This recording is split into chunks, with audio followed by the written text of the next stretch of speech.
Selamat siang Miss Yunike. Pada kesempatan ini, kelompok kami ingin mempresentasikan tentang topik yang telah kami pilih, yaitu tentang memori. Kelompok kami beranggotakan 4 orang, ada saya sendiri, Andrew, David, Lawrence, dan juga Patrick. Pertama, apa itu memori? Memori adalah sistem aktif yang menyimpan informasi dalam jangka waktu relatif agar dapat dipakai kembali. Cara memori bekerja disebut dengan Information Processing Model, atau secara singkatnya adalah bagaimana otak kita memproses stimulus ataupun informasi dari sekitar kita menjadi memori.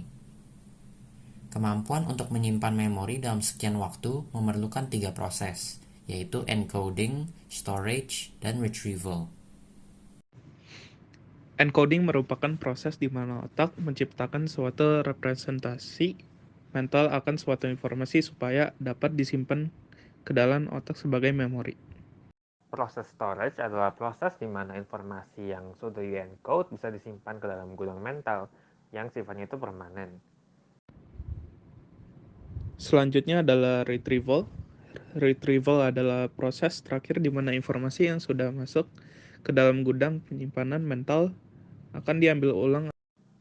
Sensory memory itu proses di mana otak mendapatkan informasi dari sekitar dalam waktu yang sangat singkat.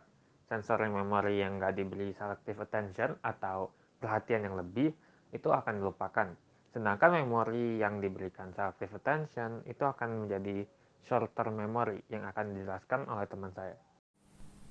Stages of memories yang kedua, ada short-term memory, di mana short-term memory sendiri adalah proses otak yang menyimpan rata-rata 7 butir informasi dalam waktu 2-30 detik. Satu hal yang sangat penting dalam short-term memory adalah selective attention. Attending adalah proses dalam working memory di mana otak memperhatikan informasi tertentu yang relevan dan mengabaikan yang tidak penting. Memory short-term yang di-encode akan disimpan pada long-term memory. Short-term memory yang tidak di-attend tidak akan di-encode ataupun disimpan dan akan dilupakan. Short-term memory yang di-encode menjadi storage akan disimpan secara permanen ke dalam long-term memory. Proses encoding atau penyimpanan memori dapat dibantu dengan cara rehearsing atau memberikan atensi kepada informasi. Rehearsing akan memberikan signal kepada otak apakah informasi perlu diingat atau tidak. Jadi, long-term memory adalah menyimpan informasi tanpa batas dalam jangka waktu yang sangat lama melalui 2 proses. Pertama, encoding, yaitu transfer informasi dari short-term memory ke long-term memory dengan memberikan perhatian kepada informasi tersebut serta mengulang-ulangi atau mengasosiasikan memori itu dengan memori lainnya.